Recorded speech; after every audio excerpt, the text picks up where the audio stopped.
Ils sont 150 000. Et ils ne sont là que par la volonté d'un seul homme.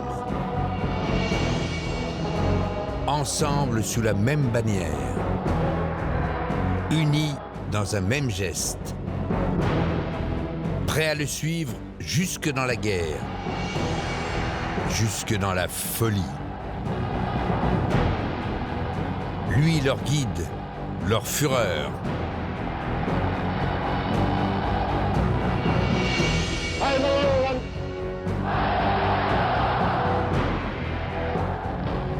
Peu de noms résonnent avec autant de force dans l'histoire contemporaine comme celui d'Adolf Hitler. Peu d'hommes restent associés dans la mémoire collective à pareils sentiments d'horreur et de haine.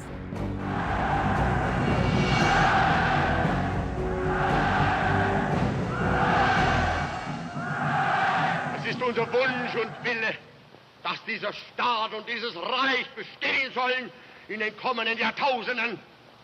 Wir können glücklich sein zu wissen, dass diese Zukunft restlos uns gehört. Sieg heil! Par ses discours nationalistes et fanatiques, il a galvanisé tout un peuple et l'a précipité dans le conflit le plus meurtrier du XXe siècle. La Seconde Guerre mondiale. 5 ans de guerre, plus de 60 millions de morts. La face du monde en a été changée.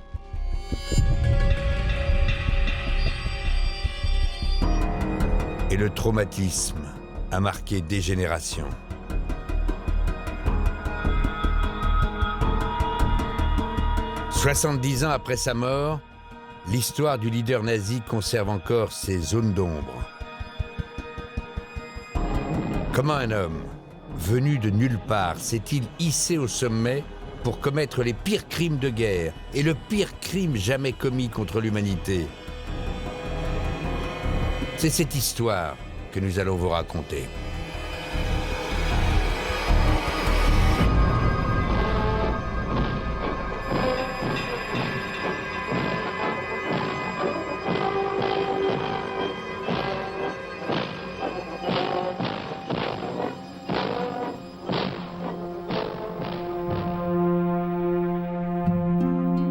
Comment imaginer que ce petit garçon au visage poupon sera un jour le responsable de l'horreur absolue?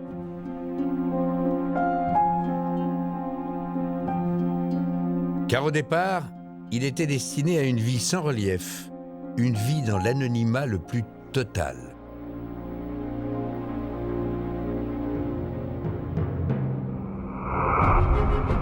Celui que l'on appellera plus tard le Führer est né en Autriche, dans la province rurale de Linz, un jour d'avril 1889.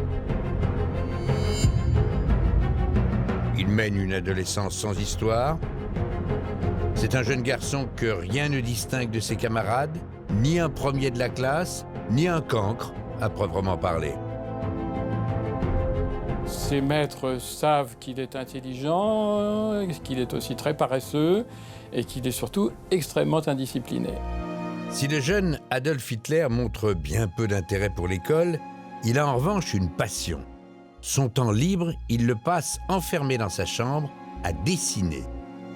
C'est son seul loisir. Le dessin devient d'ailleurs très vite bien plus qu'une simple lubie de gamin. Il avait un beau coup de crayon, toute sa famille, dont personne n'avait de culture en matière picturale, s'extasiait devant ses dessins ou ses aquarelles. Et à ce moment-là, il conçoit très jeune, vers 11-12 ans, une vocation d'artiste peintre. Une vocation d'artiste, donc, qui ne fait pas l'unanimité dans la famille. Car son père, Aloïs, a déjà une carrière toute tracée pour son fils. Il sera fonctionnaire comme lui. Son père rêve d'en faire un fonctionnaire de la monarchie austro-hongroise et donc il lui dit qu'il n'en est pas question. Donc il y a effectivement des cris, des pleurs, peut-être éventuellement des taloches. Son père était un caractère violent, porté sur l'alcool et qu'il y avait donc des crises de colère. Mais alors qu'il a 13 ans, son père meurt subitement d'une crise cardiaque. Alors, Adolf Hitler sait que rien ne s'opposera plus à la voie qu'il a choisie. Plus tard, il sera artiste. Nous sommes en 1907, Hitler a tout juste 18 ans. Il quitte le foyer familial et sa province de Linz, au nord de l'Autriche. Son objectif, la capitale, à 200 km de là, Vienne. La ville est à l'époque un centre culturel majeur en Europe, la grande rivale de Paris. Un rendez-vous incontournable pour les artistes et les intellectuels du début du siècle. Persuadé de son talent, Adolf Hitler pense qu'ici, il pourra enfin percer en tant qu'artiste. Et la voie royale, eh bien c'est celle de l'Académie des Beaux-Arts. Pour franchir les portes de cette institution, il faut passer un concours ultra sélectif, mais cela n'effraie pas Adolf Hitler. Pour lui, ça ne fait pas l'ombre d'un doute. L'examen d'entrée ne sera qu'une formalité. Donc c'est quelqu'un qui croit à la distinction naturelle, au génie, à l'exceptionnalité. On constate tout au long de la vie d'Hitler, et ça vaut pour le concours des Beaux-Arts, au premier chef, une confiance en soi réelle et très, très forte. Il est persuadé qu'il va réussir quand il arrive, et il est persuadé qu'il sera pris à l'Académie des Beaux-Arts. Signé Adolf Hitler, voici les toiles qu'il peint à l'époque. Si elles attestent d'un certain coup de crayon, d'un travail soigné, elles ne font pas preuve d'une grande originalité. C'est en tout cas l'avis de l'Académie des Beaux-Arts. Son travail est jugé insuffisant par les professeurs. Il est recalé. Quand le verdict du jury tombe, c'est un coup de poignard pour Hitler. On peut dire, sans crainte de se tromper, qu'Adolf Hitler n'avait pas assez travaillé, qu'il y est allé les mains dans les poches, parce qu'il était normalement doué en dessin, sans plus. Dans son livre Mein Kampf, des années plus tard, il décrira ce jour comme l'un des pires moments de sa vie. J'étais si persuadé du succès que l'annonce de mon échec me frappa comme un coup de foudre dans un ciel clair. Il ne s'y attendait absolument pas et il est anéanti. Adolf Hitler n'accepte pas son échec, d'autant qu'il en est persuadé, s'il a échoué, ce n'est pas par manque de talent, c'est le jury qui se trompe. C'est un effet de frustration et de colère vis-à-vis d'une institution. Cet échec marque le début des années les plus noires de la vie de Hitler. Une dégringolade sociale, une sorte de descente aux enfers. Un épisode peu connu de son histoire. Et pourtant, c'est à cette époque que va grandir en lui une profonde, une viscérale haine des autres.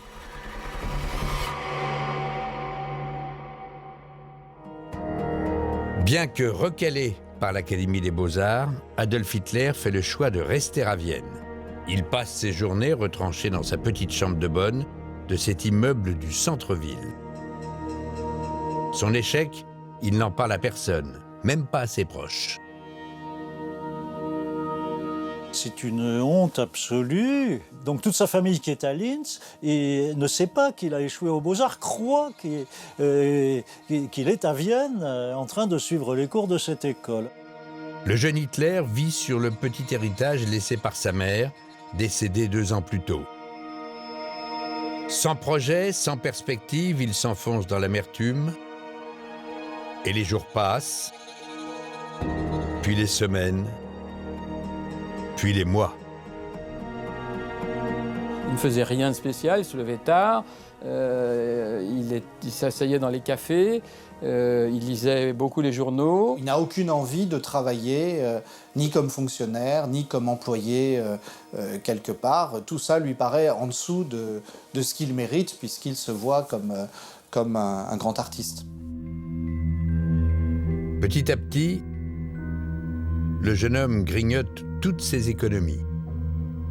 Bientôt, il n'a plus un sou en poche, même plus de quoi payer son loyer.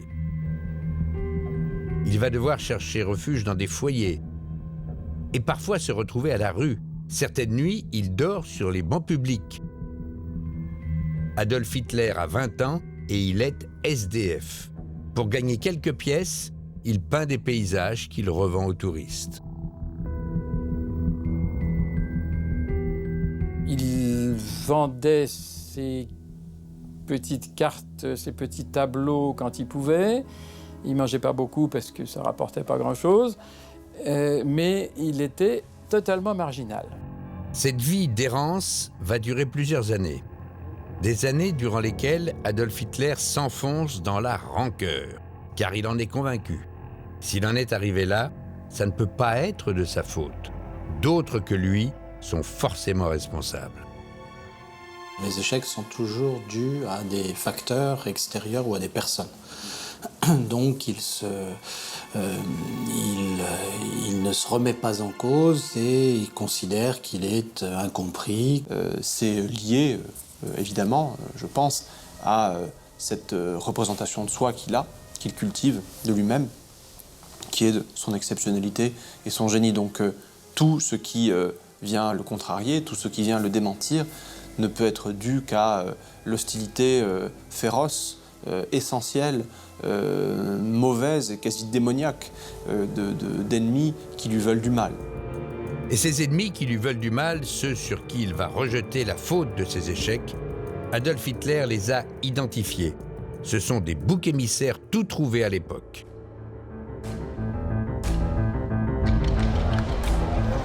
En Autriche, dans les années 20, une partie de la presse fait porter la responsabilité de tous les problèmes de la société sur une catégorie de la population en particulier, les Juifs.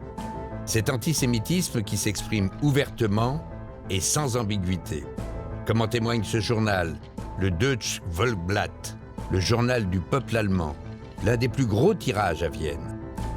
Dans cet article, le quotidien évoque les dégradations économiques dont les Juifs sont responsables. On les compare à une maladie qui gangrénerait la société autrichienne. L'élément juif est un corps étranger néfaste qui doit être évacué afin que l'État et le peuple restent en bonne santé. Dans cet autre article, un appel est lancé aux électeurs antisémites allemands. En pleine élection à Vienne, les Juifs sont montrés comme l'adversaire à abattre. L'électorat allemand ne doit pas suivre la devise électorale de la juiverie.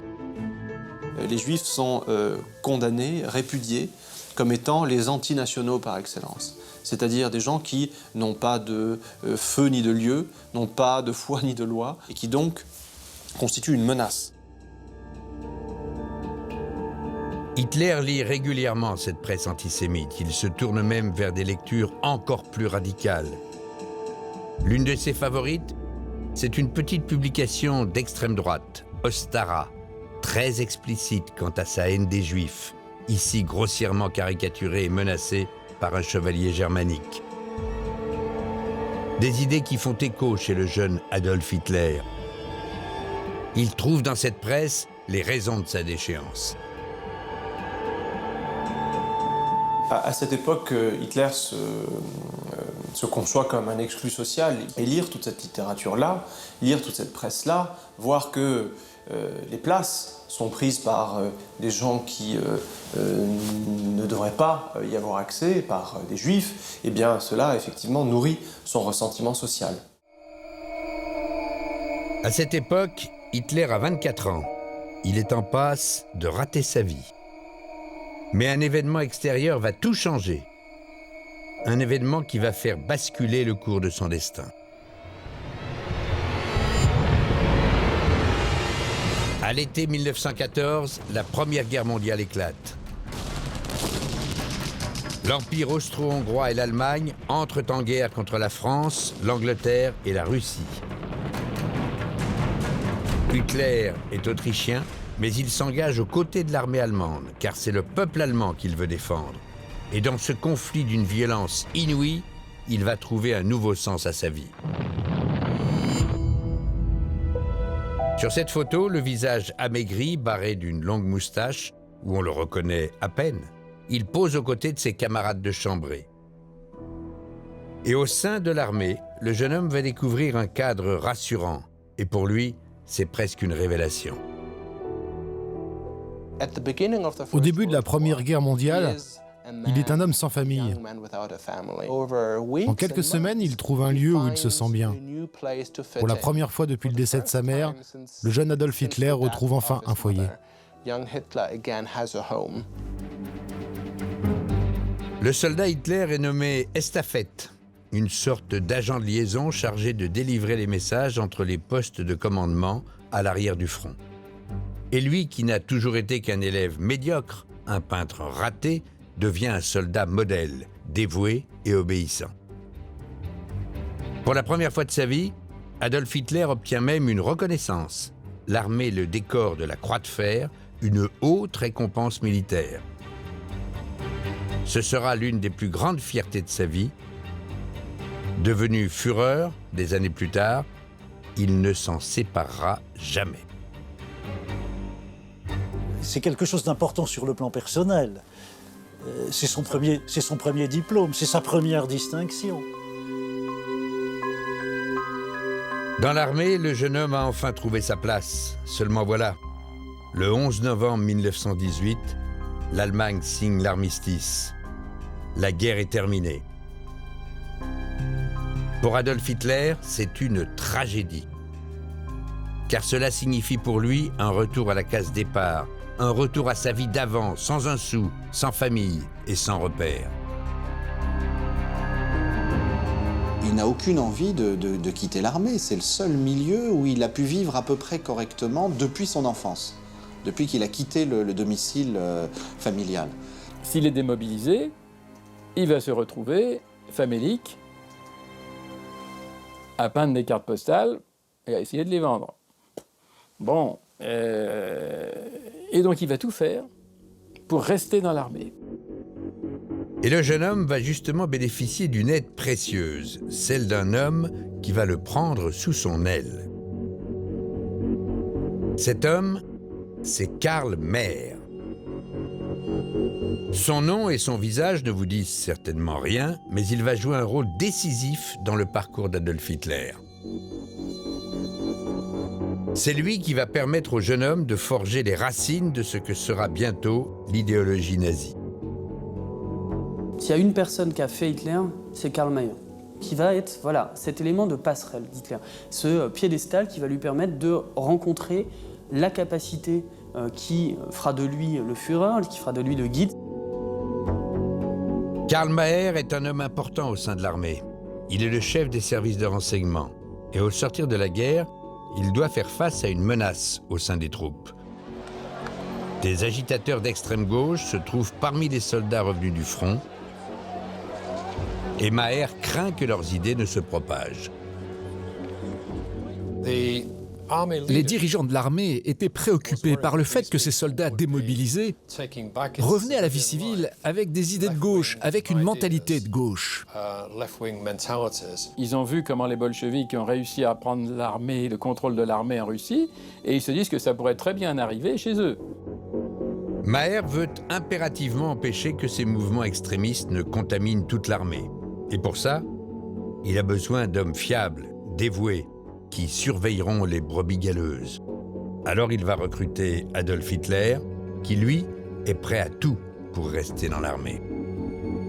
Il commence comme un vulgaire petit indique qui dit au commandement quels sont les soldats fiables et quels sont les soldats qui ne le sont pas. Donc il va dénoncer les copains. En même temps, lui-même, sans doute, là, se trouve très patriote. Il va aider à séparer l'armée des mauvais éléments. Le jeune soldat a aussi d'autres qualités que Mayr voit d'un très bon œil. C'est un patriote virulent et il possède un bagou hors pair. C'est quelqu'un qui est atteint de logorrhée, d'incontinence verbale quasi permanente. Dès qu'il a l'occasion, il harangue les individus, il fait des discours. Là, effectivement, Mayer et les autres vont se rendre compte qu'il a une capacité très différente des autres à prendre la parole en public et à parler notamment au peuple. Hitler a tout pour devenir un bon propagandiste, mais il manque d'éducation et de culture. Alors, Maher va l'envoyer à l'université de Munich prendre quelques cours, et c'est ici qu'Adolf Hitler va structurer sa pensée. Il suit notamment des cours d'histoire et de politique. Certains de ces enseignements vont l'intéresser tout particulièrement. Car dans ces amphithéâtres, à l'époque, certains cours d'économie, par exemple, sont basés sur un antisémitisme radical. Le capitalisme financier serait l'œuvre des Juifs et viserait en fait à dépecer les forces productives des différents pays. Pour Hitler, c'est la révélation. Il en fait sa pensée tout en le tirant vers son antisémitisme à lui, qui est un antisémitisme complètement fou, complètement obsessionnel, complètement radical et complètement nouveau. La haine des Juifs devient le pivot de toute la pensée de Hitler. Et il va l'exprimer par écrit, avec des mots violents et crus, dans une lettre de 1919. Cette lettre, la voici, 4 pages dactylographiées par Hitler lui-même. Elle est adressée à un soldat, Adolf Gemlich, qui l'interrogeait sur la question juive. Et voici ce que Hitler répond. Il affirme que les Juifs sont une race étrangère, qu'il compare à une tuberculose raciale des peuples. Plus loin, il dit être en faveur d'un antisémitisme raisonné qui doit conduire à une lutte méthodique sur le plan légal et à l'élimination des privilèges du juif. La lettre se conclut par une menace à peine voilée. L'objectif final doit être l'éloignement définitif du juif. Il y a le début d'une théorie politique antisémite qui déjà dit clairement que le but sera l'Entfernung, c'est-à-dire l'expulsion violente des Juifs de la société allemande. Ça veut dire séparer le bon grain allemand du mauvais grain juif. Et donc dissocier ces deux éléments. Et puis éloigner, il y a aussi l'idée d'exiler, de les mettre dehors. Hitler a tout juste 30 ans. C'est son premier acte politique. Un texte qui pose les bases de son antisémitisme absolu. Et s'il n'est encore qu'un petit sous-officier qui partage ses idées dans les cercles militaires, Hitler ne va pas tarder à propager son idéologie bien au-delà des frontières de l'armée.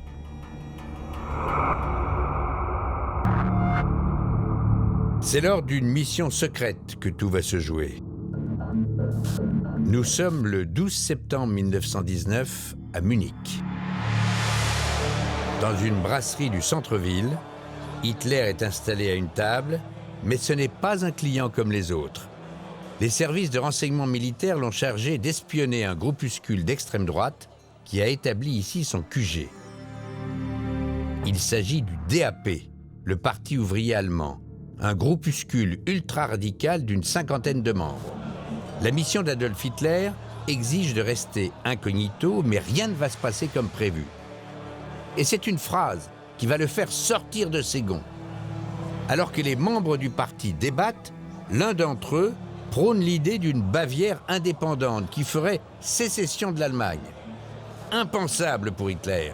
Piqué au vif, il ne peut s'empêcher de se lever. Il monte sur la table, il prend la parole et là il fait un discours absolument fanatique pour dénoncer le séparatisme bavarois. Hitler défend la Grande Allemagne pour laquelle il s'est battu et il fait preuve d'une telle ferveur, d'une telle conviction que tout l'auditoire est captivé. Il réalise qu'il a quelque chose, un talent dont il n'avait jamais pris conscience avant. Quand je parle, les gens m'écoutent.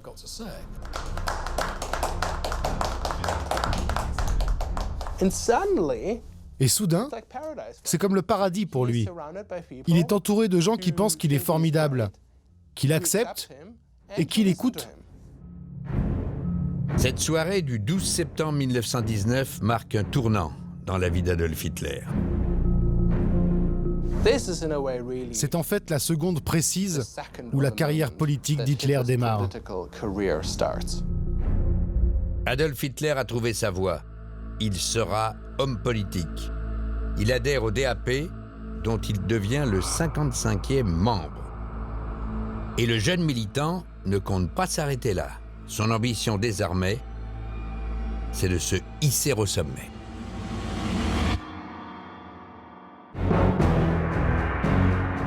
Deux ans plus tard, un soir de février 1921 à Munich. Le Circus Krone, l'une des plus grandes salles de spectacle de la ville, est pleine à craquer. 6000 personnes sont là. Elles sont venues écouter Adolf Hitler.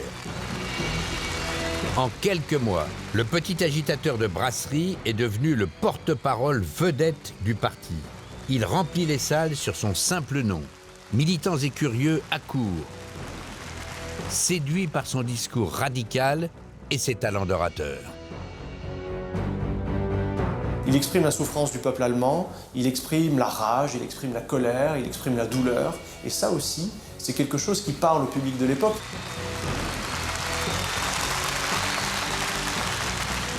Et il arrive à créer des enthousiasmes collectifs authentiques, y compris avec des gens qui étaient venus avec l'idée de le chahuter.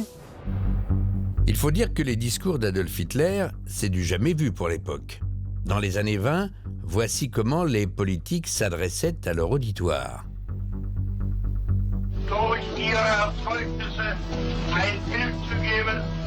Ton lancinant,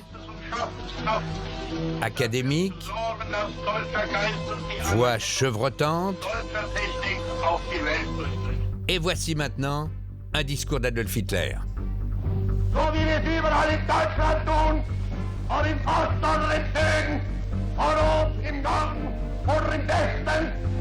C'est nouveau pour l'époque. On n'a encore jamais vu des gens, dans l'Allemagne de cette époque, prendre la parole de cette manière. Hitler parle de manière hachée, de manière cassée.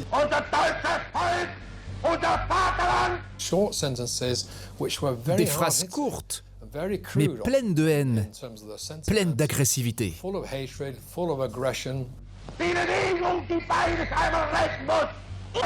Ce qui nous choque et nous paraît ridicule, ce ton d'adjudant-chef, a une signification et a une valeur à l'époque. Hitler a pris conscience qu'il peut devenir bien plus que l'orateur d'un groupuscule de Bavière. Il est capable de soulever les foules. Il peut jouer un rôle politique de premier plan. Devenu incontournable au sein du DAP, il prend la tête du petit parti. Mais désormais, il a une ambition immense. Devenir un jour un leader national, pourquoi pas même le leader de toute l'Allemagne.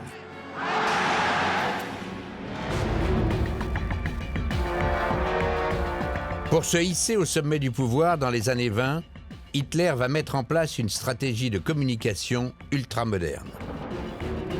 Au-delà de ses talents d'orateur et de l'extrémisme de ses idées, il va jouer sur un élément que peu de politiciens de son époque utilisent, la force de l'image. Et cela commence par sa propre apparence. Regardez, à la fin de la guerre en 1918, il arborait de belles bacchantes, comme on en portait au XIXe siècle. Quelques mois plus tard, il change de look et se fait tailler la moustache en petite brosse. C'est plutôt moderne pour l'époque. Il y a aussi, je pense, sa volonté de couper avec le 19e siècle. Il est très jeune et donc il y a des effets de mode dans la jeunesse munichoise de son temps. Il y a la coiffure gominée au départ, hein, sur les portraits. Ensuite, il travaillera la mèche, mais dans un deuxième temps. Et pour que personne n'oublie son visage, pour frapper les esprits dans les années 20, Hitler va travailler avec un spécialiste. Il s'appelle Heinrich Hoffmann, c'est un photographe professionnel et c'est aussi un nazi convaincu, un des tout premiers adhérents du petit parti de Hitler. Il lui propose de devenir son photographe attitré et Hitler accepte. Il se laisse convaincre qu'il y a quelque chose à faire et que son personnage peut être stylisé. C'est à Munich, dans le studio d'Heinrich Hoffmann, au 50 de la rue Schelling, que Hitler va apprendre à utiliser la photographie comme un outil de communication.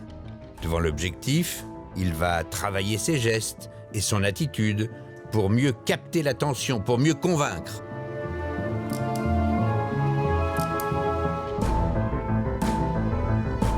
Il met au point des gestuels dramatiques pour marteler ses idées, des attitudes théâtrales qui lui donnent un style immédiatement reconnaissable, celui d'un homme habité par ses convictions. Pour l'époque, c'est révolutionnaire et auprès du public, l'effet sera immédiat.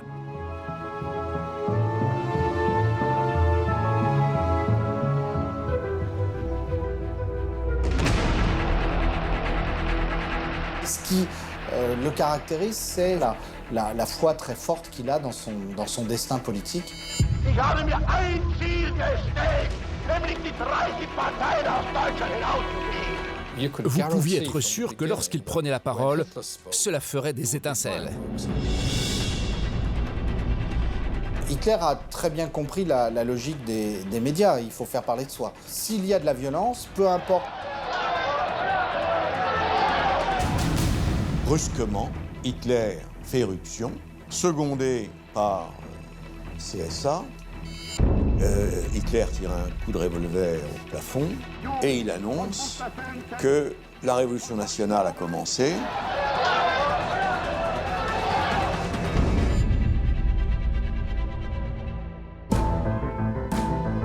C'est à Munich, dans le studio d'Heinrich Hoffmann, au 50 de la rue Schelling, que Hitler va apprendre à utiliser la photographie comme un outil de communication. Devant l'objectif, il va travailler ses gestes et son attitude pour mieux capter l'attention, pour mieux convaincre.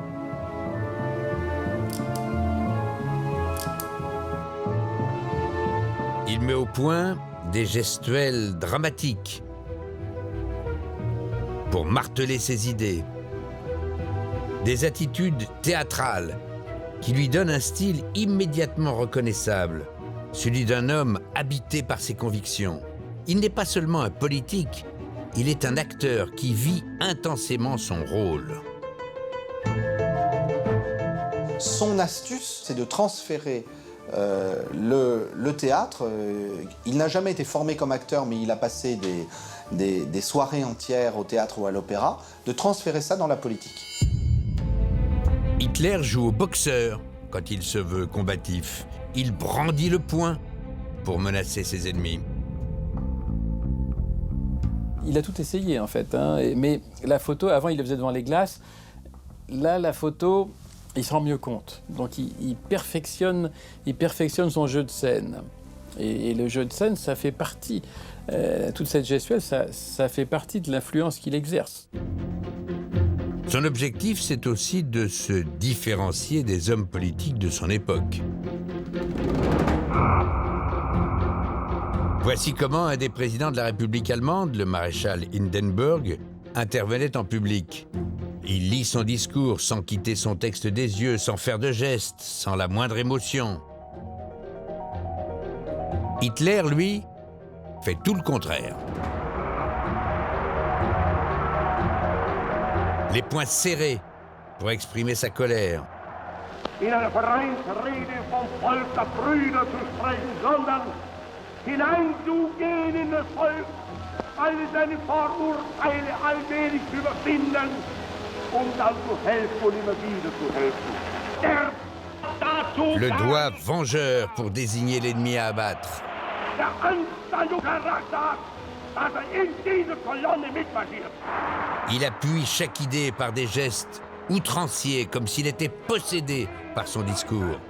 Reichen gebt ihr den Armen, sondern wir sagen, deutsches Volk, hilft dir selbst. Jeder soll helfen, ob arm oder reich. Jeder soll denken, es gibt noch einen, der ärmer ist als ich und dem will ich helfen als Volksgenosse. À tel point qu'Hoffmann transformera plus tard certains clichés de travail en affiches de propagande tout aussi expressives. Allure, diction, posture, Hitler ne laisse rien au hasard. Et ce travail qu'on appellerait aujourd'hui du marketing politique, il va l'appliquer également à son parti. Hitler trouve le logo du DAP bien fade comparé à ceux de ses concurrents, car les grands partis de l'époque possèdent des logos qui claquent. 3 flèches pour les socialistes, les couleurs noir, blanc, rouge du drapeau allemand pour la droite nationale, la faucille et le marteau des communistes. Hitler veut lui aussi un symbole qui frappe les esprits et il veut faire mieux que ses concurrents, alors il va se mettre au travail. Un soir de 1920, dans la brasserie qui lui sert de quartier général, il réunit la direction du DAP. Chacun doit donner ses idées pour le futur logo du parti. Et plusieurs symboles sont étudiés. Une étoile à 8 branches, une autre à 6 branches, une sorte de croix arrondie et plusieurs autres. Les idées vont bon train et la réunion est importante. D'ailleurs, au bas du document, une phrase manuscrite affirme « Le dessein sacré des Allemands, un de ces dessins devra nous soulever ». Elle est signée Adolf Hitler. Et parmi les différents croquis, Hitler va jeter son dévolu sur celui-ci, que l'on appelle une croix gammée. Pour comprendre pourquoi, il faut se plonger dans l'univers mental de l'extrême droite allemande qui l'a tant marqué. Un univers pétri de mythologie germanique, de combats dantesques pour la survie d'une race, la race aryenne, qui serait menacée par d'autres civilisations. Toute une littérature ultranationaliste attribue un emblème à ce peuple, une croix gammée, symbole d'une prétendue supériorité de la race blanche nordique. Il s'agit de revenir aux origines de l'Allemagne, aux origines de la civilisation nordique. Ce signe, c'est pour Hitler le symbole de la supériorité des Germains sur tous les autres peuples et en particulier sur les Juifs. La croix représente l'esprit arien et non l'esprit juif. C'est le signe de notre combat contre cette peste mondiale. Cet emblème, Hitler veut lui donner le plus de force possible pour séduire les adhérents des autres partis. Il vise d'abord les communistes très populaires auprès des ouvriers. Il va donc leur emprunter la couleur rouge de leur drapeau. Mais il lorgne aussi sur ses concurrents à l'extrême droite. Alors il va s'approprier le blanc de la bannière impériale allemande. Ainsi naît la marque de fabrique du parti hitlérien. Dans la même veine, Hitler rebaptise son groupuscule pour tenter de ratisser plus large. Le discret parti des travailleurs allemands devient le parti des nationaux-socialistes, en abrégé, le parti nazi. Hitler fait tout ce qu'il peut pour persuader ses partisans que Parti des travailleurs allemands, ça ne fonctionnait pas. Il manquait quelque chose. Et ce qui plaît aux gens, selon lui, c'est d'associer le nationalisme et le socialisme.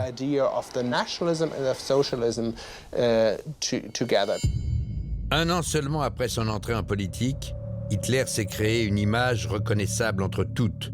Et son parti, avec ses croix gammées, est désormais facilement identifiable.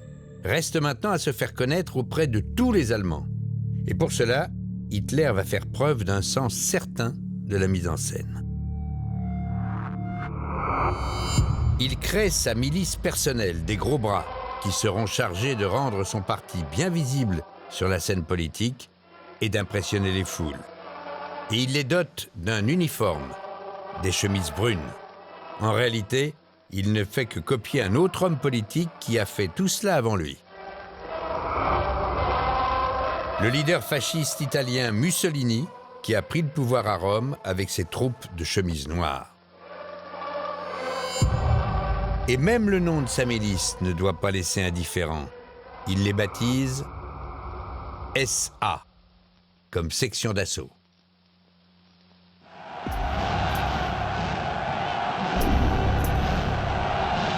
Grâce au SA, les meetings d'Hitler se transforment en démonstrations de force. Ses partisans, il les fait parader au pas cadencé avec une discipline qui marque les esprits. La mise en scène est telle que lui, chef d'un petit parti, passe pour un homme politique de premier plan. Il va même réussir à faire les gros titres des journaux allemands en utilisant une méthode simple qui marchera quasiment à tous les coups. La violence. Un jour de septembre 1921, alors que la nuit est déjà tombée, Hitler et sa milice investissent en force une brasserie du centre de Munich. Ce soir-là, un parti d'extrême droite concurrent y tient un meeting. L'objectif des nazis, c'est de faire d'une pierre deux coups, empêcher la réunion et faire parler d'eux dans la presse. Vous savez, ils ont ces grosses chopes de bière en Allemagne. Et alors là, ils frappent les gens, et cela devient vite une immense bagarre. Et c'est alors que quelqu'un a coupé la lumière, ce qui n'a fait qu'augmenter l'atmosphère de violence. Et quand la lumière est revenue, la bagarre a continué. La réunion publique tourne au chaos. La police doit intervenir. Le chef du parti nazi est arrêté, mais aucune importance. Ce qu'il espère avant tout, c'est que les journaux parlent de lui. Le lendemain, le 15 septembre 1921, dans les Nouvelles de Munich, en haute page, un article rend compte de la réunion politique de la veille. Mais au lieu de titrer sur le meeting du parti concurrent, le journal n'a retenu qu'une information, un raid national-socialiste.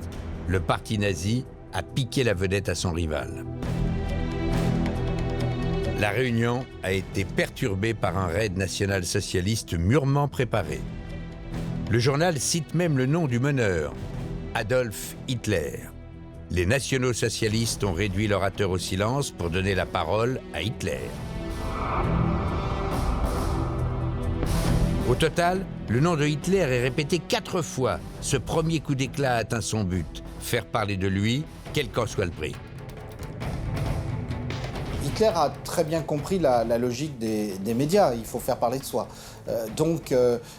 Il faut, s'il y a de la violence, peu importe le fait que la police intervienne, que lui éventuellement soit interrogé pendant quelques heures ou fréquente un commissariat de police, voire soit mis en prison 1 ou 2 jours, il faut qu'on parle de lui.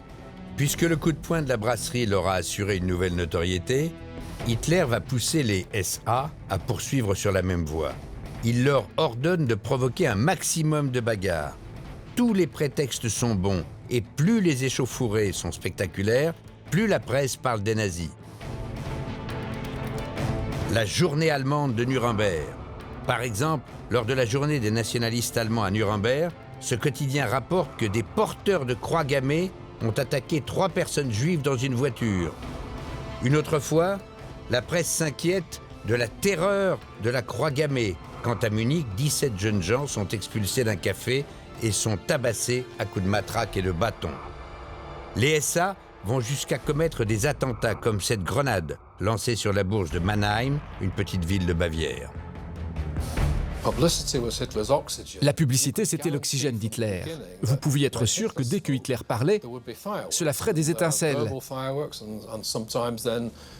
Dans son discours, mais aussi dans la salle, avec des bagarres. Et ainsi, la presse en parlait. Plus d'une semaine ne passe sans que les nazis ne fassent parler d'eux, et le discours ultranationaliste d'Hitler s'entend désormais dans toute l'Allemagne. En 1923, il a multiplié le nombre de ses adhérents par 10. Son parti compte 55 000 membres. Hitler se sent plus fort que jamais. Alors, il décide de s'appuyer sur ses 800 SA pour organiser un putsch et marcher sur la capitale, Berlin.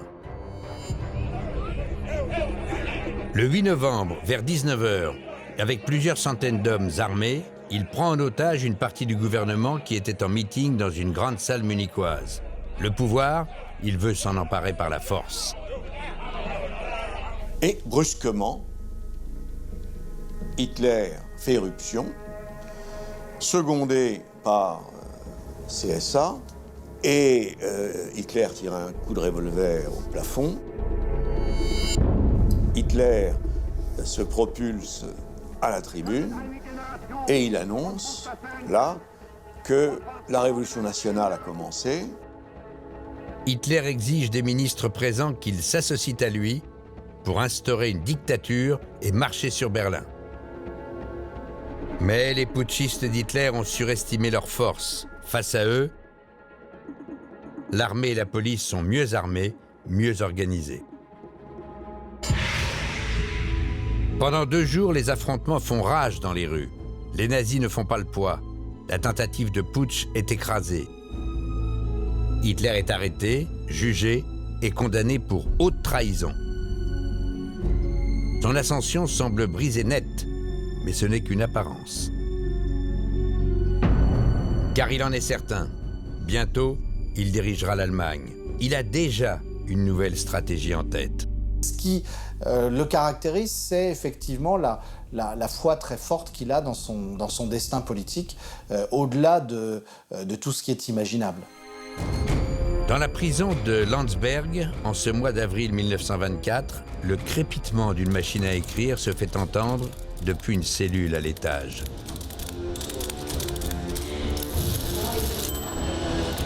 Adolf Hitler fait taper des dizaines de pages par un compagnon de captivité. Il s'est lancé dans un projet qui lui donne une nouvelle énergie. Rédiger un livre pour expliquer sa pensée politique. Il l'intitulera « Mein Kampf, mon combat ». Mein Kampf est la matrice d'un programme politique. Hitler se veut le porte-parole de tous les anciens combattants. D'ailleurs, le titre le dit, « Mon combat ». Alors, il aurait pu l'appeler notre combat, mais il veut bien montrer qu'il est celui qui est prêt à aller jusqu'au bout, à tirer toutes les conséquences de la nécessité de combattre pour l'Allemagne. Derrière les barreaux, Hitler n'a pas renoncé à la conquête du pouvoir. Il a juste changé de stratégie. Car l'échec de sa tentative de coup d'État l'a fait réfléchir. Il veut désormais arriver au sommet de l'État légalement par la voie des urnes. Il veut gagner les élections. L'objectif d'Hitler avec Mein Kampf, c'est de se faire reconnaître comme le chef incontesté de la droite nationaliste. Un gros livre, un essai politique de plus de 600 pages, mais un essai monstrueux, où il développe son idéologie ultranationaliste et les thèses racistes qu'il échafaude depuis les années 20. Il insiste en particulier sur la prétendue supériorité des Aryens sur les Juifs, jugeant ces derniers responsables de tous les malheurs de l'Allemagne. Il compare la religion juive à une maladie vénérienne, la syphilis. L'effet produit par sa présence est celui des plantes parasites. Là où il se fixe, le peuple qui l'accueille s'éteint au bout de plus ou moins longtemps. Hitler est explicite dans Mein Kampf sur son idée que le territoire qui sera dominé par l'Allemagne devra être un territoire sans juifs. Hitler promet également une Allemagne dominatrice. Son modèle, c'est le grand empire germanique, celui qui, avant la Première Guerre mondiale, s'étendait sur une grande partie de l'Europe. Notre but, assurer au peuple allemand le territoire qui lui revient en ce monde. Et ce territoire, il est gigantesque, car Hitler convoite tous les pays où se trouvent des populations d'origine allemande. L'Autriche, la Hongrie, la Tchécoslovaquie, la Pologne. Et au nom de la supériorité de la race aryenne, il vise même jusqu'à la Russie. Il s'agit de faire comprendre pourquoi il se bat, et le livre débouche sur la vision d'une nouvelle guerre, sur la conquête de l'espace vital, et de ce point de vue, il s'agit de faire comprendre que le combat du présent n'est que la préparation de la guerre à venir. Sa pensée politique est prête. Son livre va lui servir de base pour les campagnes électorales à venir. Dès qu'il sera libre, Hitler va repartir à l'assaut de l'Allemagne. Et cette fois-ci, plus rien ne l'arrêtera. Nous sommes le 20 décembre 1924. Hitler sort de prison. Pour conquérir le pouvoir par les urnes, il voit grand. Il veut faire campagne dans tout le pays, convaincre chaque électeur de voter pour lui. Mais pour cela, il lui faut beaucoup d'argent. Et son parti n'a plus un sou. Ils étaient très pauvres. Hein. C'est un de ces lieutenants qui avait dit très souvent, quand on allait annoncer un discours destiné à transformer le monde, on n'avait pas de quoi se payer la colle pour les affiches. Alors Hitler doit absolument trouver de l'argent, beaucoup d'argent. Pour cela, il n'y a qu'un seul moyen. Il lui faut le soutien des grandes fortunes allemandes. Et à l'aube des années 30, il y a quelques grands patrons très riches en Allemagne. Ce sont en particulier les magnats de la sidérurgie, les propriétaires des usines de charbon et d'acier de la Ruhr. L'ennui, c'est qu'aux yeux de ces grands patrons, Hitler reste un extrémiste politique, un homme pas franchement rassurant pour le business. Hitler, déjà, il a un programme politique très ambigu. Le nom déjà de son parti, national-socialiste. Alors national, évidemment, les élites traditionnelles sont plutôt nationalistes, mais il y a quand même le mot socialiste aussi dans son parti, et avec un programme économique assez flou, très contradictoire, où on ne sait pas très bien finalement quel va être le sort de l'économie de marché, des entreprises privées. Si le leader nazi ne trouve pas de fonds pour faire redécoller son parti, il peut dire adieu à ses ambitions de pouvoir. Alors pour séduire les patrons, Hitler va ruser. Il ne va pas les démarcher lui-même. Il va trouver un intermédiaire plus rassurant, un homme qui va gagner leur confiance et leur compte en banque. Nous sommes le 2 novembre 1927 dans la Firstrasse à Munich. Hitler habite ici, au numéro 41. Et ce jour-là, il a donné rendez-vous à un fidèle de la première heure, son nom, Hermann Göring.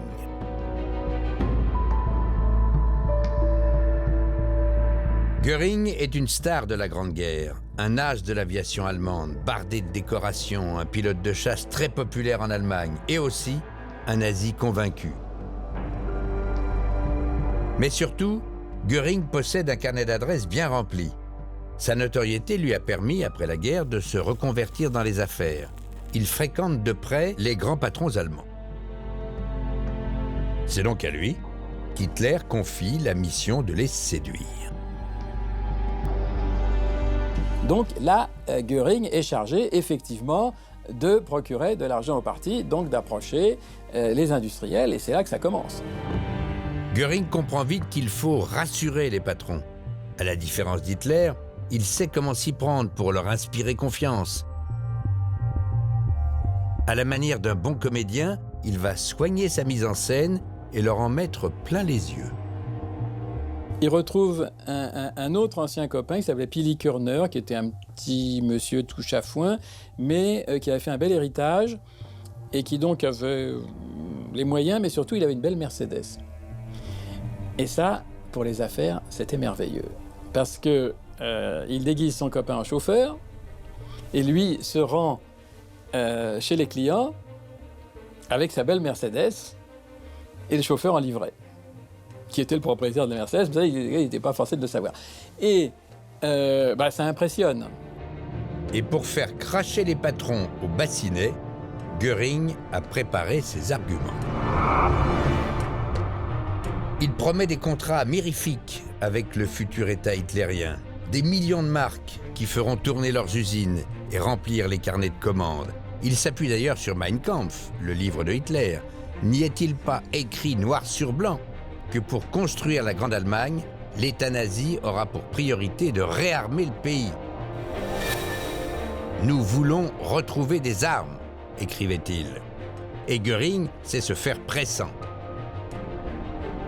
Les premiers qui rejoindront notre parti, on ne les oubliera pas quand on sera au pouvoir et que nous aurons de très gros contrats à offrir à ce moment-là. parce que l'Allemagne va réarmer, etc. Dépêchez-vous, il n'y en aura pas pour tout le monde. Alléchés par la perspective de gros contrats, certains grands patrons se laissent convaincre, et pas n'importe lesquels. Par exemple, Fritz Thyssen, le magnat de la sidérurgie. Il tombe sous le charme de Göring, alors que jusqu'ici, il s'était toujours refusé à Hitler. Thyssen mise sur Göring en disant « Bon, son parti, alors tout le monde se méfiait de son parti, mais si Göring est dedans et s'y intéresse, on peut miser dessus. » Et Thyssen va jouer un rôle déterminant dans l'ascension du parti nazi. Il ouvre grand son chéquier à un moment où Hitler en a vraiment besoin. Nous avons retrouvé un document qui le prouve. En septembre 1945, lors d'un interrogatoire mené par les Américains, Thyssen reconnaît avoir soutenu financièrement les nazis en contribuant en 1927 à l'achat du siège du parti, la Maison Brune. Fini les arrière-salles de brasserie, Hitler dispose enfin d'un bâtiment qui en impose, un hôtel particulier cossu, avec de vastes salles lumineuses, et à l'étage, son bureau personnel. Thyssen s'est vraiment montré généreux. J'ai dû payer, dira-t-il, sur mes propres deniers entre 200 et 280 000 marks. Et Thyssen ne s'est pas arrêté là. Il reconnaît avoir versé aux nazis, pour leurs dépenses courantes, 20 000 marks tous les ans, à compter de 1932. J'ai donné au parti, dit-il, une belle petite somme de 20 000 marks qui est devenue par la suite une contribution à verser chaque année. Grâce à Göring, Adolf Hitler dispose désormais d'un budget confortable. Il peut financer les campagnes électorales les plus mégalomaniaques jamais vues en Allemagne.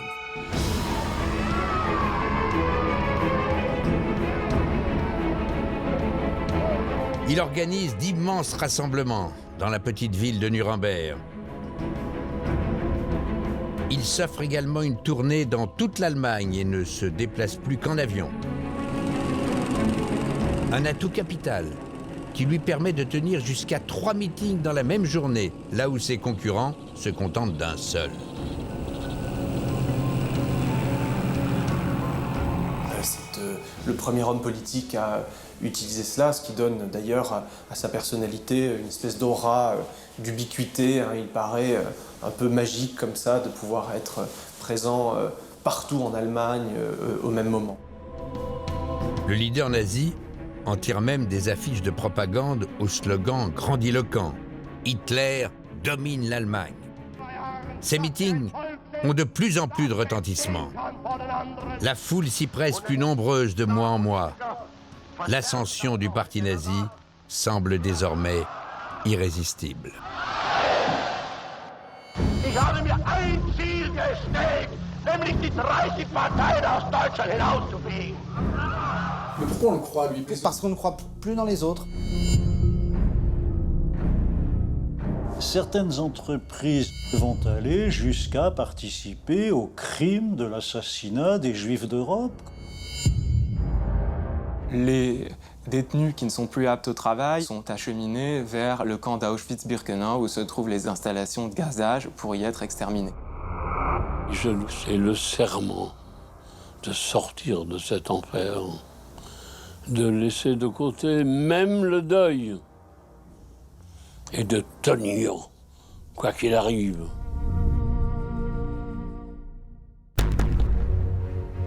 Grâce à Göring, Adolf Hitler dispose désormais d'un budget confortable et peut financer les campagnes électorales les plus mégalomaniaques jamais vues en Allemagne.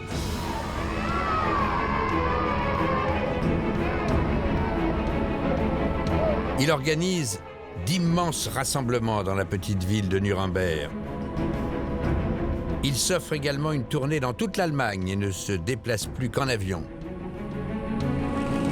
Un atout capital qui lui permet de tenir jusqu'à 3 meetings dans la journée, là où ses concurrents se contentent d'un seul. C'est le premier homme politique à utiliser cela, ce qui donne d'ailleurs à sa personnalité une espèce d'aura d'ubiquité. Il paraît un peu magique comme ça de pouvoir être présent partout en Allemagne au même moment. Le leader nazi en tire même des affiches de propagande au slogan grandiloquent « Hitler domine l'Allemagne ». Ces meetings ont de plus en plus de retentissement. La foule s'y presse plus nombreuse de mois en mois. L'ascension du parti nazi semble irrésistible. Il faut dire que les circonstances lui sont de plus en plus favorables.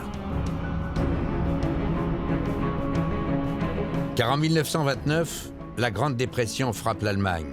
Une crise économique sans précédent.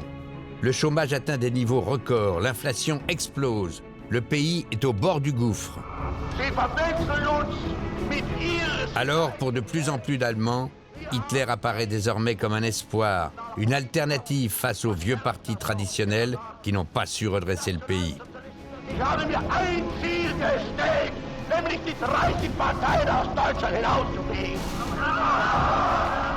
Mais pourquoi on le croit, lui? Pourquoi il n'apparaît pas comme un homme politique traditionnel? Parce qu'on ne croit plus dans les autres, parce qu'il a été en prison, il est différent, il a été rejeté, et puis parce qu'il a l'air sincère, authentique, de parler vrai. Au centre de ces meetings, un slogan qui va toucher le cœur des électeurs allemands. C'est « Allemagne, réveille-toi ». Il y a toute une mise en scène de la résurrection de l'Allemagne. C'est ça que ça doit symboliser. À chaque fois, c'est d'ailleurs l'un des slogans de campagne du début des années 30, c'est « Allemagne, réveille-toi ». Cette stratégie qui permet au parti nazi de voir ses scores grimper en flèche, élection après élection. Alors qu'il culminait à 3% des voix à la fin des années 20, en quelques années, il passe à 18%, puis à plus de 33% des suffrages, il devient le premier parti d'Allemagne. Et le 30 janvier 1933, Adolf Hitler atteint son objectif, il est nommé chef du gouvernement. Le petit agitateur de Bavière est devenu en 10 ans l'homme le plus puissant d'Allemagne.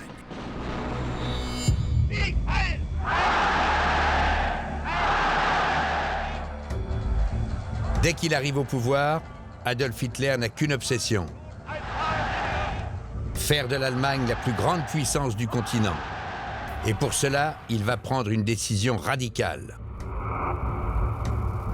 Transformer son pays en un immense chantier. Désormais, d'un bout à l'autre du Reich, voilà ce que l'on voit. Des constructions à perte de vue. Des centaines de kilomètres d'autoroutes. Des lignes de chemin de fer. Et surtout des armes. Chars ultramodernes, canons dernière génération, bombardiers surpuissants. Les usines du Troisième Reich tournent à plein régime. Faire de l'Allemagne une très grande puissance et la plus grande du continent européen, cela lui tient beaucoup à cœur. Sans politique de grands travaux, pas de grande Allemagne. Hitler peut ainsi afficher sa puissance.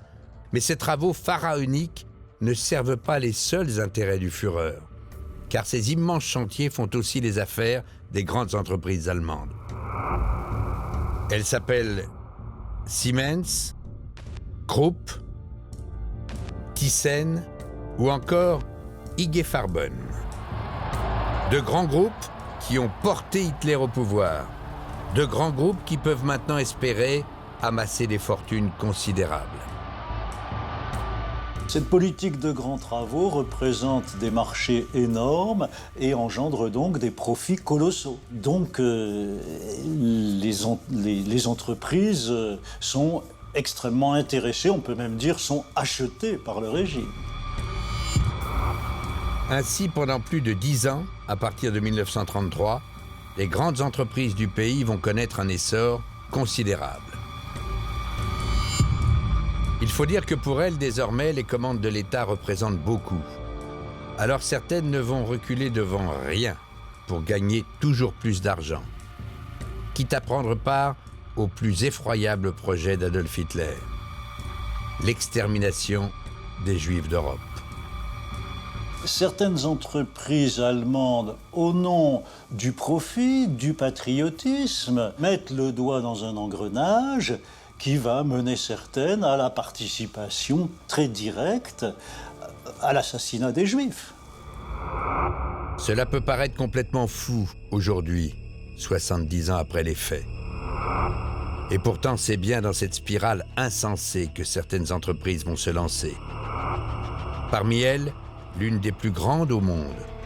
Son siège ultramoderne à l'époque se trouve à Francfort. Son nom, IG Farben.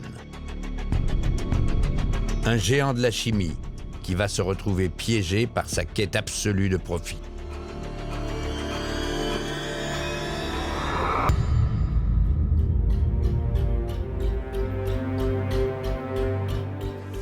IG Farben a été impliqué et complice de la solution finale dès le moment où celle-ci a été mise en œuvre. IG Farben n'a pas pratiqué elle-même l'extermination, mais l'IG Farben a fonctionné grâce à cette extermination. On peut donc estimer que ces responsables sont indiscutablement coupables et peut-être aussi coupables que les responsables nazis. Une histoire folle et qui fait froid dans le dos.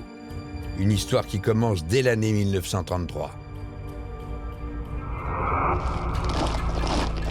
À cette époque, Adolf Hitler vient d'arriver au pouvoir et il rêve déjà d'agrandir l'espace vital de l'Allemagne. Une conquête qui passera forcément par la guerre. Or, pour mener cette guerre, le Führer le sait déjà, il va devoir faire face à un problème majeur. Hitler a l'expérience de la Première Guerre mondiale où l'Allemagne s'est retrouvée confrontée au blocus britannique et au fait qu'ils ont eu un certain nombre de pénuries de matières premières et de sources d'énergie. Donc Hitler veut vraiment assurer son indépendance. Car pour Hitler, ça ne fait aucun doute. Un nouvel embargo est à prévoir. Dès qu'il entrera en guerre, son pays va de nouveau manquer de matières premières essentielles pour son armée. Il ne pourra alors plus compter sur le caoutchouc qu'il achète à l'Indochine pour fabriquer les pneus de ses avions. Il ne pourra pas non plus importer de pétrole pour alimenter en essence ses chars et ses bombardiers. Il en avait évidemment besoin pour sa guerre éclair. Si vous voulez mobiliser rapidement vos forces pour attaquer un pays, vous devez avoir des camions qui utilisent de l'essence, des tanks qui utilisent eux aussi de l'essence. Et ces véhicules se déplacent grâce à des roues produites en caoutchouc. Tous ces produits sont donc militairement indispensables. Sans essence et sans caoutchouc, plus rien n'est donc possible pour Hitler. Il peut dire adieu à son rêve d'une grande Allemagne. Il lui faut, de toute urgence, une solution.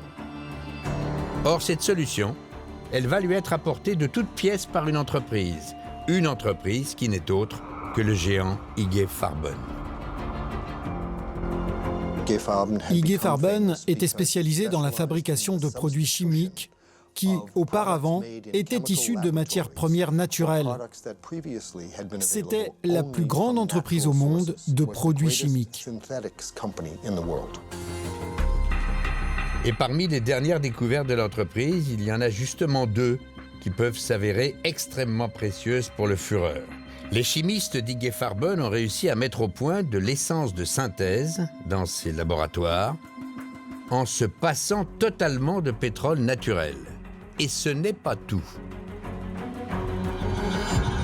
Une autre invention majeure est née ici, celle du caoutchouc, entièrement artificiel. Du caoutchouc, là aussi, de synthèse. IG Farben est sur cette production de caoutchouc synthétique la seule entreprise qui détienne en Allemagne et même dans le monde le procédé. Et donc là, effectivement, si ça passe pas par l'IG Farben, ça pourra pas se faire.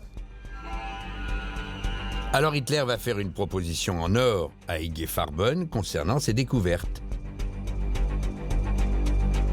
Une proposition qui peut du jour au lendemain assurer la fortune de l'entreprise. Ils ont donc signé 2 énormes deals. Un sur le pétrole dès 1933 et un sur le caoutchouc 2 ans plus tard. IG Farben construit alors d'énormes sites industriels pour pouvoir fournir le pétrole et le caoutchouc nécessaires. Et en 1939, Hitler est enfin prêt pour partir en guerre.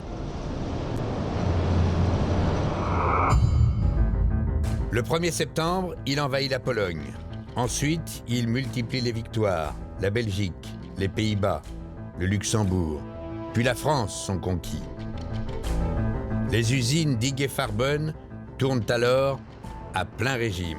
Mais le problème, c'est qu'elles vont se révéler insuffisantes pour répondre à tous les besoins militaires. Car l'ambition d'Hitler ne se limite pas à l'Europe de l'Ouest. Il veut conquérir l'ensemble du continent et mettre la main sur rien de moins que l'Union soviétique.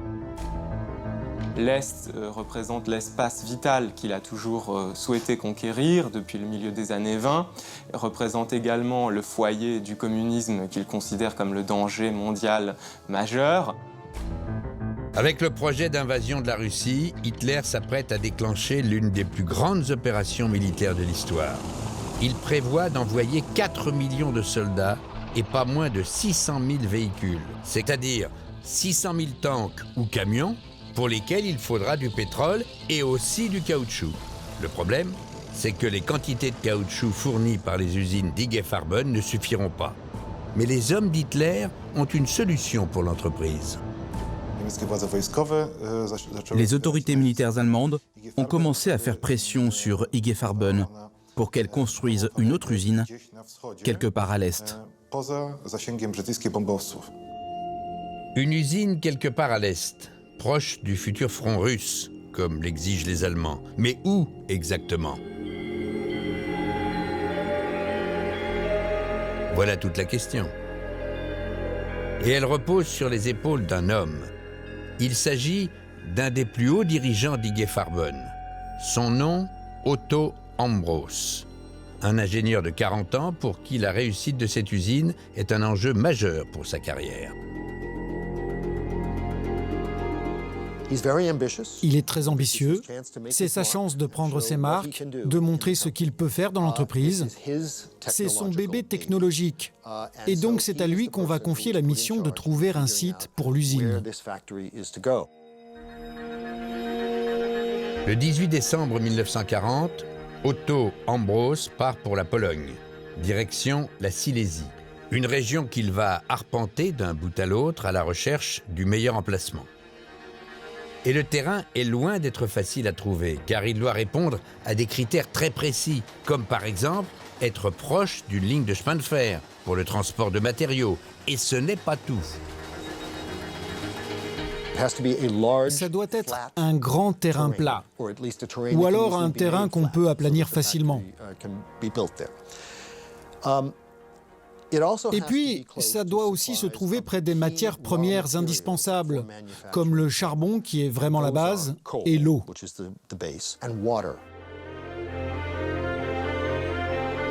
Après un mois de recherche, Otto Ambros et ses hommes vont trouver un emplacement qui remplit à merveille toutes ces conditions.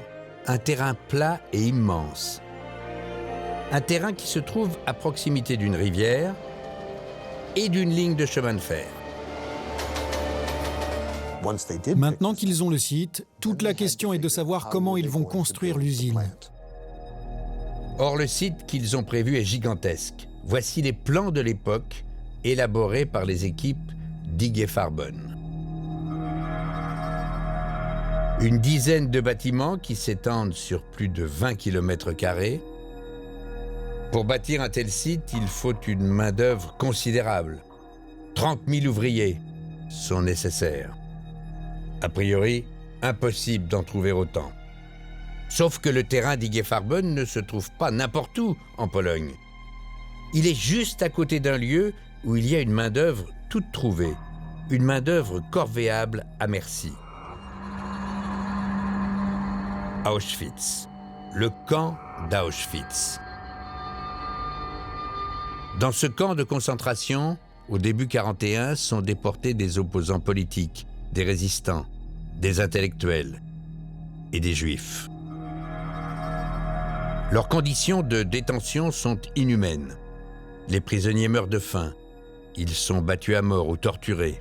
Un système de terreur où les détenus sont soumis au travail forcé et réduits à l'esclavage. Et c'est précisément cette main-d'œuvre qu'Ig Farben va utiliser pour construire son usine. Voici le compte-rendu du contrat que l'entreprise a passé avec les SS. Un document qui date du 27 mars 41. Il y est stipulé que chaque déporté sera facturé entre 3 et 4 marks par jour à Ig Farben. En échange, cette main-d'œuvre peut être exploitée sans limite. C'est même ce que recommandent très précisément les responsables nazis à ceux de l'entreprise. Ils disent à Ig Farben, allez-y utiliser cette main-d'œuvre comme bon vous semble, sans vous soucier des conditions de travail. Vous êtes exempté de toute limitation, comme par exemple sur le nombre d'heures de travail par jour. Ils disent vous ne devez jamais ralentir le chantier sous prétexte que cela aurait un impact sur le bien-être des ouvriers. C'est un document remarquable. Vous pouvez les faire travailler aussi longtemps que vous le souhaitez. Donc, ils savaient à ce moment-là qu'ils avaient carte blanche. Ainsi, dès le printemps 41, plusieurs milliers de déportés d'Auschwitz sont réquisitionnés pour aller participer à la construction de l'usine qui se trouve à 5 km du camp de concentration. Pour les superviser, il y a bien sûr les SS, mais aussi des cadres d'Ig Farben qui assistent sans bouger aux conditions terrifiantes auxquelles sont soumis les détenus. Les SS exerçaient une grande violence à l'égard des prisonniers. Les cadres d'Ig Farben le voyaient parfaitement bien, notamment quand les travailleurs effectuaient des allers-retours sur le chantier. Ils étaient régulièrement battus par les SS. Ils ne peuvent pas dire qu'ils ne savaient pas. Ils sont soumis à une discipline extrêmement rigoureuse sur le chantier et donc un détenu peut être battu, y compris à mort, sur le chantier, la plupart du temps par les capots. Pendant près d'un an, les cadres d'Ig Farben vont ainsi pousser à bout les prisonniers qui travaillent sur le site de l'usine. Mais en exploitant cette main-d'œuvre de déportés, ils vont être entraînés bien plus loin que ce qu'ils imaginaient. Car en pactisant avec le régime nazi, l'entreprise va s'engouffrer dans une spirale infernale, celle du projet le plus fou d'Adolf Hitler, la solution finale, l'extermination des Juifs.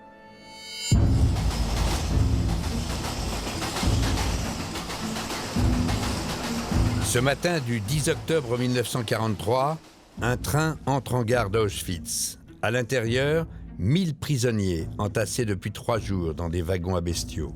Parmi eux, un jeune homme de 21 ans. Il s'appelle Charles Parent. Il a été arrêté en France avec sa mère et sa sœur. Aujourd'hui, Charles a 92 ans et le souvenir de son arrivée à Auschwitz reste toujours aussi présent.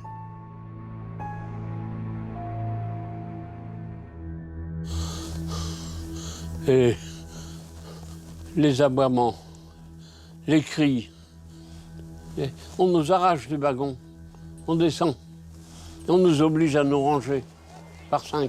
Nous avons l'impression d'être arrivés en enfer quelque part. Sur le quai, Charles et les autres déportés sont séparés en 2 groupes par les SS. Charles est envoyé vers un rang. Sa mère et sa sœur vers un autre. Avec elles, il y a beaucoup d'autres femmes, d'enfants et de personnes âgées. Elles sont alors dirigées vers un endroit inconnu. Charles demandera plus tard à d'autres détenus où ont pu passer ses proches. Il y a ce moment presque indicible où nous interrogeons les anciens. Est-ce qu'on peut savoir Où sont partis les autres, ceux qui ne sont pas avec nous? Et pour toute réponse, il lève l'index vers le ciel. On a du mal à comprendre. Qu'est-ce que ça veut dire? Charles découvre l'horreur. Auschwitz n'est plus seulement un camp de concentration. Il s'agit d'une impitoyable machine à tuer. Les nazis ont agrandi le site. En plus du camp initial, il y a désormais celui de Birkenau. Auschwitz-Birkenau, un lieu d'extermination, où la mort est industrialisée.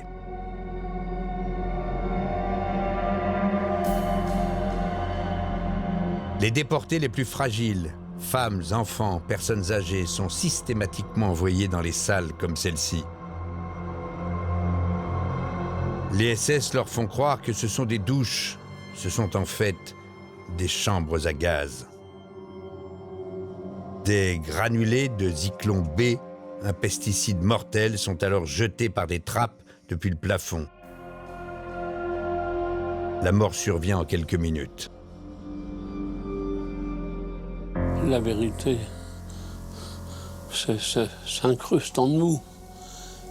Est-ce que c'est possible que ces gens qu'on a laissés sur le quai, les nôtres,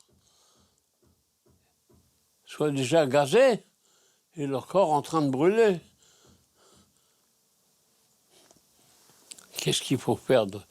Comment recevoir cette information? Comment réagir? Bien, pour certains, c'est l'effondrement. Pour d'autres, dont je suis, je dois le dire, c'est le serment de sortir de cet enfer, de laisser de côté même le deuil et de tenir, quoi qu'il arrive. Charles fait partie des déportés les plus robustes. Alors il a été sélectionné pour être utilisé comme main-d'œuvre pour IG Farben. Il va être envoyé sur un troisième site, Buna Monowitz, qui se trouve à 2 pas de l'usine. Un camp de concentration spécialement construit pour IG Farben il y a quelques mois. À son arrivée, le jeune homme ainsi que les autres déportés sont réunis dans le camp pour un discours d'accueil. Un SS prend la parole, ce qu'il dit est glaçant. Charles a gardé en tête chacun des mots qu'il a prononcés. Vous êtes ici, dans ce camp dont je suis le chef, dont vous ne devrez pas sortir vivant. Si vous désobéissez, c'est la mort. Si vous ne vous tenez pas propre, c'est la mort. Si vous chapardez, c'est la mort. Et un ordre tout à fait inattendu arrive. Déshabillez-vous. Le 10 octobre 1943, au fin fond de la Silésie, il faisait froid.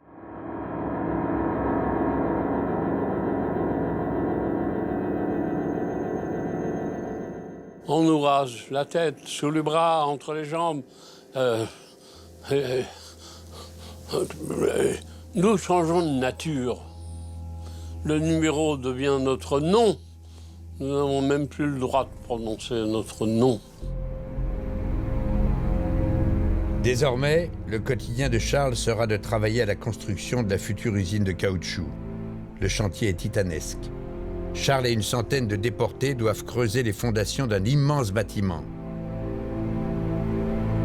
Un travail harassant qu'ils effectuent près de 12 heures par jour, sans la moindre pause et quasiment rien à manger. Chaque détenu reçoit, dans le meilleur des cas, une ration entre 800 et 1500 calories par jour, qui correspond pour l'essentiel à une soupe. Cela signifie une perte de poids de 2 à 4 kilos par semaine en moyenne. Dans ces conditions, même un homme bien portant ne peut espérer survivre plus de 3 mois dans le camp. Charles voit ses compagnons s'effondrer, les uns après les autres.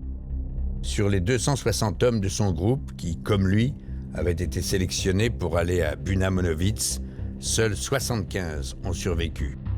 Les autres sont morts d'épuisement, moins de 2 mois seulement après leur arrivée.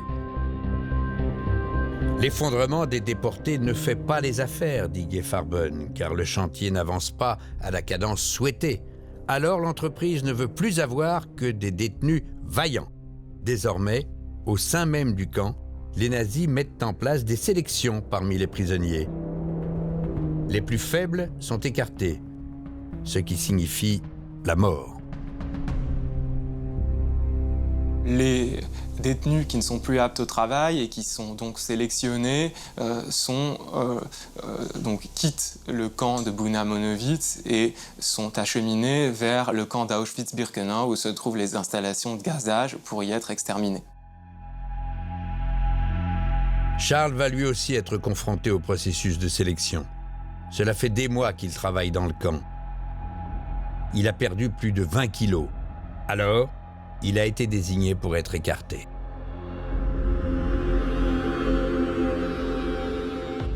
Arrive deux SS, le doyen de l'infirmerie, et on nous fait tous déshabiller et on doit défiler devant les SS qui retiennent leur quota,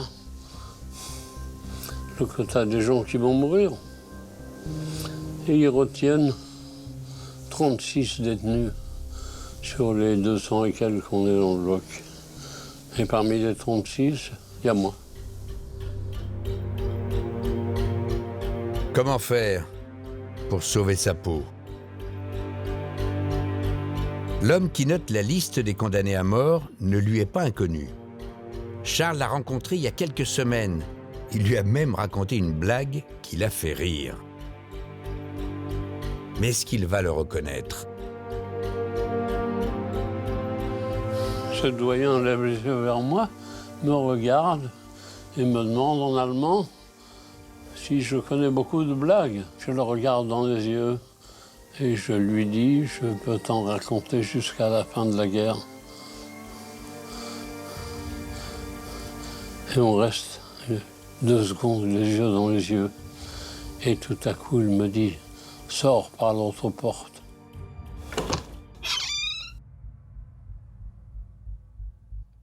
Et j'ai une fois de plus sauvé ma vie.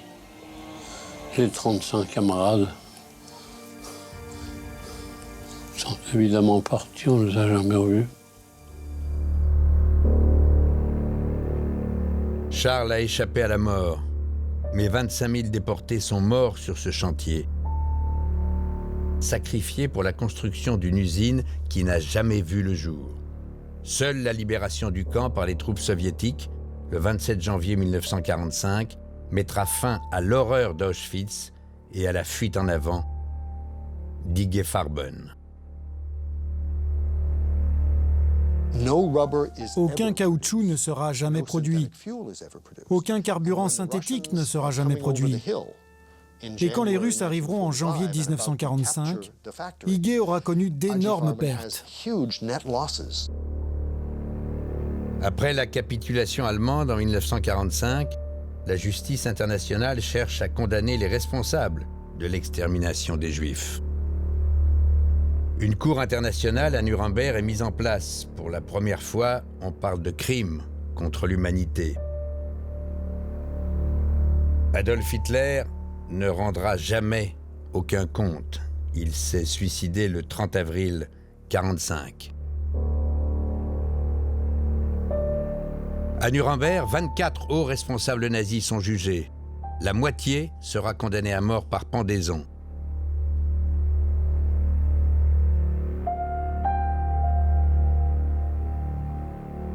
Quant aux dirigeants d'Igues Farben, une vingtaine se retrouvent sur le banc des accusés, dont le premier d'entre eux, Otto Ambros. Il plaide qu'il ignorait le sort qui était réservé aux déportés qui travaillaient sur son site. Mais pour les historiens, sa version est peu crédible. Il est impossible d'imaginer que les représentants d'IG Farben sur place et même les plus hauts dirigeants de l'entreprise aient ignoré ce qui se passait sur ce camp situé à proximité du leur. Même si le processus d'extermination était relativement discret, il n'est pas crédible que les dirigeants sur place de l'IG Farben aient pu l'ignorer. Alors peut-être ont-ils fermé les yeux, ont-ils pas voulu savoir véritablement les détails, mais ils en avaient forcément entendu parler. L'odeur. Ils savent. Ils peuvent sentir les corps brûlés. Ils vivent dans un environnement qu'ils savent être un centre de mort.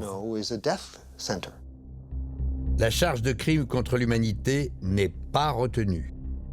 Otto Ambros est condamné pour asservissement à 8 ans de prison. Libéré en 1952, il poursuivra sa carrière de chimiste aux États-Unis avant de revenir en Allemagne, où il mourra à l'âge de 89 ans. L'entreprise, elle, a été démantelée en plusieurs sociétés qui sont toujours en activité, comme Agfa, BASF ou encore le géant pharmaceutique Bayer. Aujourd'hui, IG Farben n'existe plus. Vous me demandez ce que l'IG Farben a laissé dans ma mémoire. Elle n'a pas seulement laissé un passé, elle a laissé un présent. Elle a laissé un présent de vigilance, de combat, de militance, pour que jamais ces forces-là ne retrouvent la puissance qu'ils croyaient avoir acquise pour un millénaire. Je suis un rescapé de ce temps-là. Je suis un vainqueur, et pas un vaincu. Un vainqueur de l'hitlérisme.